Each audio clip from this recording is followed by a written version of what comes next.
Alrighty, welcome back in. This is Zach Gelb Show, coast to coast on the Infinity Sports Network. Let's go out to the guest line right now and talk to a legend just retired with the Philadelphia Eagles as a two-time Super Bowl champion, and he's here today on behalf of Crooked T, and that's our guy, Brandon Graham. BG, appreciate the time as always. How you been, my man? Oh man, I've been doing good. How you doing?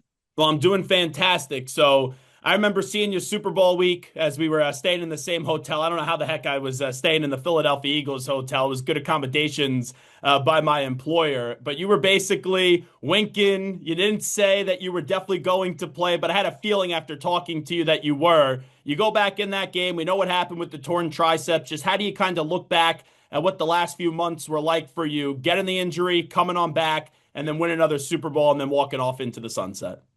It was worth it. It was definitely worth it, man. It was something that I always remember. Thankful for the times of 15 years being with Philly, and looking forward to the next venture of what's next for me. But I was definitely happy I came back, was able to play through it, and then now even rehabbing it was well worth it. So camp starting back up. Do you miss it? Is it weird knowing that you're not putting on the pads and playing football? Man, it is kind of weird. It is a little different, but I feel like I found something now to kind of fill that void, to give me that schedule again. Yeah, I still talk with my guys, and I was just up there today. I still work out every day, making sure that I'm staying right.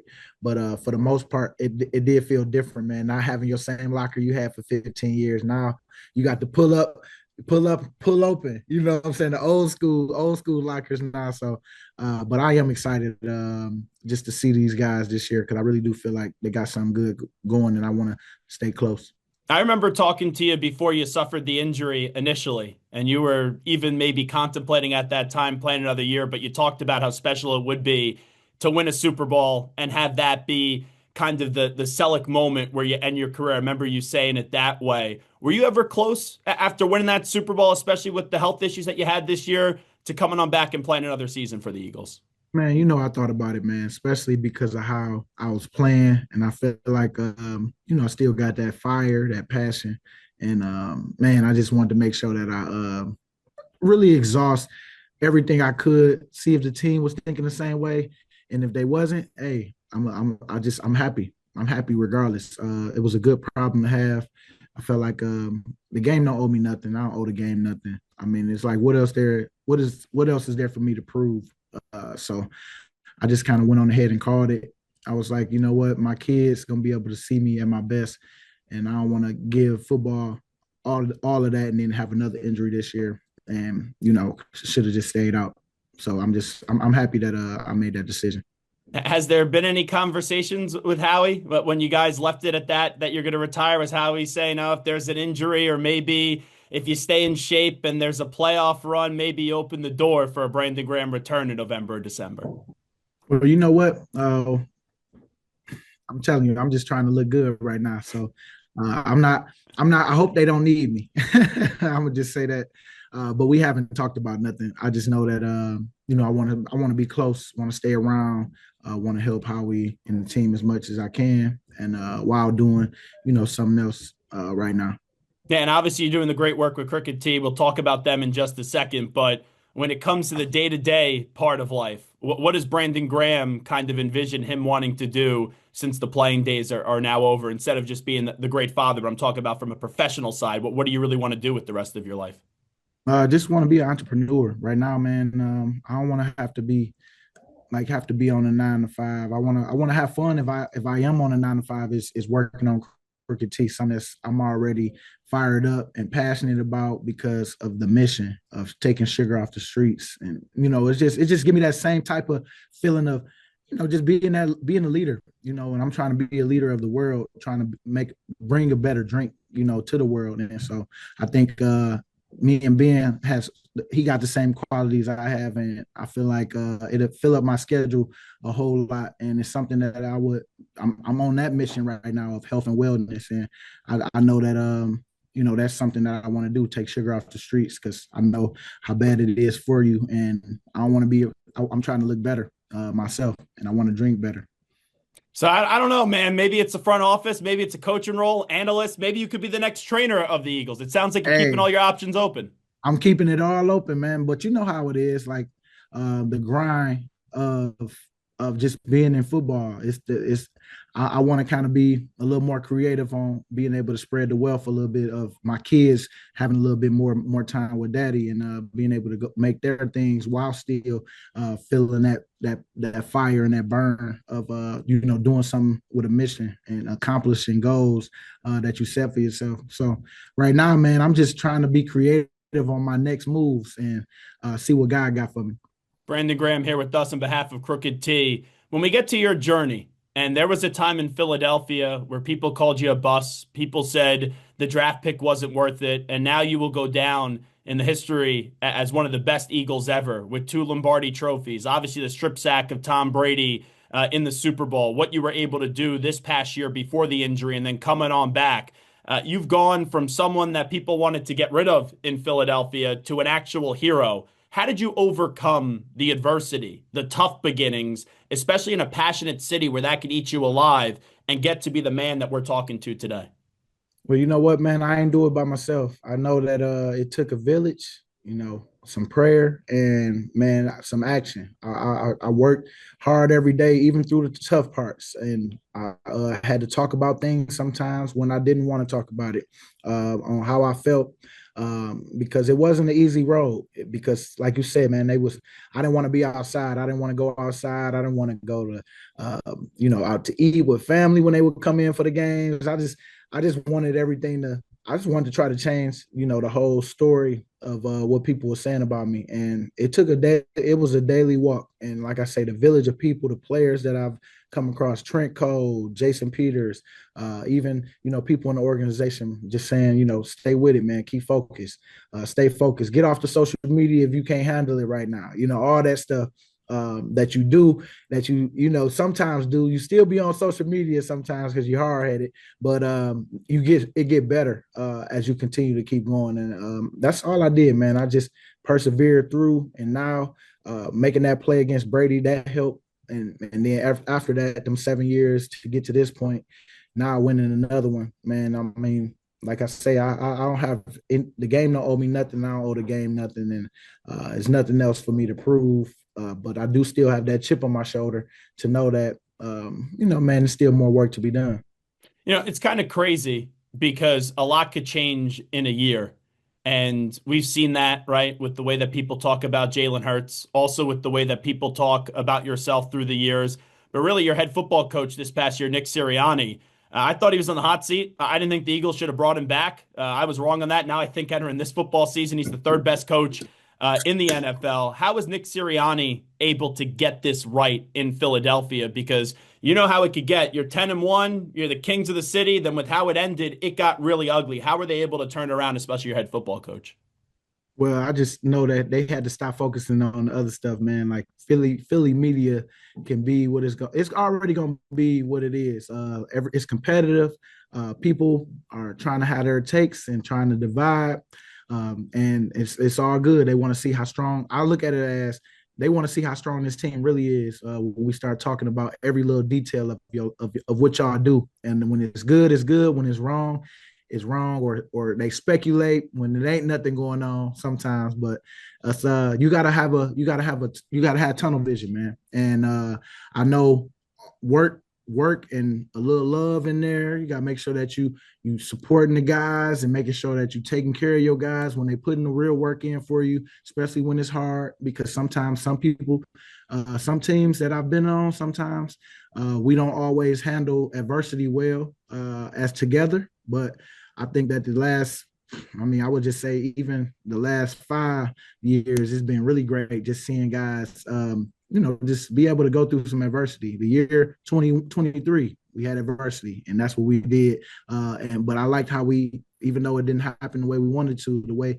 the team was together in those hard times. That's what matters to me, man. Because we more than it's just more than just a game. Sometimes you want to help people in real life, but I've met some great teammates and great people in the staff that in them hard times they made it worth it because of them not taking that role. So I think Nick Sirianni did a great job of how he handled that adversity this year. And even as a team, we didn't feel that pressure when we was 2-2.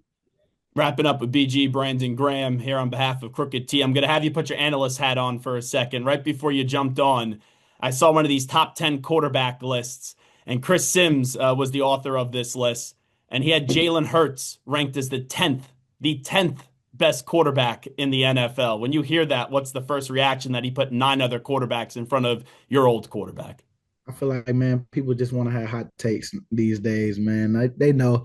I it's all good. Hey, I hope Jalen keep that chip on his shoulder the rest of the way because I mean that's why I still got mine because people gonna always have something to say and have their opinion, and that's why you gotta. I respect it, but at the same time, they know they wrong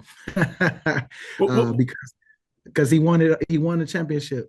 I don't care how it is. I mean, he showed you in that last game when they didn't run when our running game wasn't. It still did some, but it wasn't the whole game. Jalen was out there, playing that game against a good defense. Especially the DBs back there. Them boys, they played great, and people just don't want to give him his credit. He got to go do it again, maybe again after that. But I feel like with him, what I love about him is his focus and of course he have his times where things get to you, so do we all, but it's more about making sure that he putting that good work and that good tape out there. And I mean, man, he barely turned the ball over. People don't really see what he does, and that's what's great. We just gonna go out there and go win us another one, and then you can say whatever else you want to say. So that's what I would say. Let people keep talking while we keep getting rings. Well, it's trying to get back to another Super Bowl. You had a great year you just saw with the Commanders and Jaden Daniels. We know what the Lions are capable of. The Rams Yep. are a heck of a team. Who do you think is the biggest challenger in the NFC to potentially take the Eagles out? Like, who do you view as the toughest competition for Philly inside the NFC? I would say the NFC, Washington for sure. Jaden Daniels, we got much respect for him. We see him twice a year, and he handles the pressure well, and you just got to get to him. But I know that in all games, you got to make sure that you have a stout front where they can't get their running game started. Got to make sure that we playing together. Communication is key. Nobody's blowing assignments, and I mean, I feel like we give ourselves a good shot because we got players too, just like them. But I think those are the guys that match up well. And I mean, Dallas always gonna be. I mean, you always got to respect them too this year. And I think that Dallas, but Washington is the one that I would say that's gonna be the one trying to aim for us because of what happened last year in the championship game. But last thing I'll ask you before we talk about Crooked T for one more time, Brandon Graham here with us. The tush push was a big topic of conversation this offseason. You beat the Packers twice. They're trying to outlaw it. I thought the commissioner was kind of behind that as well. Jason Kelsey, I guess, saved the day. What was your reaction to, as a defensive player, a lot of the league trying to eliminate the tush push? Well, you know what? I mean, man, I'm all for a challenge, and people just get mad because they can't stop it. And I mean, man, I just would never admit to that. That's just my opinion. I would just always say like, hey, we're gonna figure it out. At the end of the day, we got the people here to do it. I've seen people stop it. If you don't have, we just fortunate right now because we have a good old line. We got people that work well together. And man, yeah, it might seem like it's impossible to stop, but we've got it stopped a couple of times against us, and it's just because it's all grit. At that time, sometimes at 4th and 1, you're so tired, you just don't even feel like pushing like you normally would if you was fresh. And that's another thing. It's just like, look, let's get in some better shape and let's work because I mean, man, it's something that we do well, and I hope they continue it because man, I would never admit to that. That's what I would say. All right, one more time. Tell us what you got cooking with Crooked T. I've been seeing you sip on it during the interview. Oh yeah, well, we trying to, man, take sugar off the streets. We trying to start off with something fun. 80 calories. No sugars, no carbs, gluten free. I'm trying to drink better, and I'm on this health and wellness right now, man, of trying to be better in life, just with my choices of what I put in my body. And I think this is something that's gonna give me that passion and that fire that I always had, like the leadership. Like I say, trying to be creative on my schedule while working and still feeling like I got a purpose. And Crooked T has given me that. And man, like I say, we having fun over here while taking sugar off the streets, and we just want to make sure that we drinking better, and because a lot of stuff that you're drinking out here don't have all the stuff that you really have on the inside, and on our labels we want to make sure that we adding some great stuff to the world. I know you got to run. One last thing that just popped into mind, Brandon Graham. CJ Gardner-Johnson. Obviously, when he's been in Philadelphia, you guys have gone to Super Bowls. Now he got traded this past offseason. What was CJ like as a teammate, and was it at all disappointing to see the organization move on from him? Man, CJ, he had that fire and that passion. He brought it every day.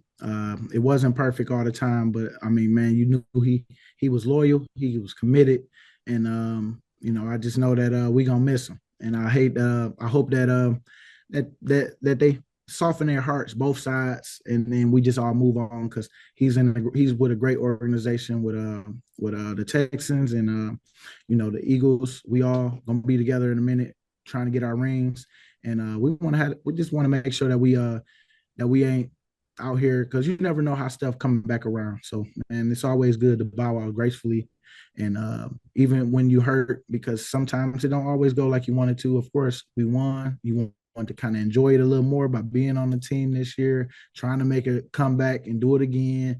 I know all that stuff probably burning on the inside for him. Like I say, he's passionate, just like all of us. And in business, it's nothing personal. It's just straight, what it is. And I mean, they don't really have to have no reason why. They just running a business, and it's nothing personal. So I would just, for him, I love that. Like he's showing his passion, but let's soften our heart and let's move on because he gonna do something great this year too. Can't wait to see him.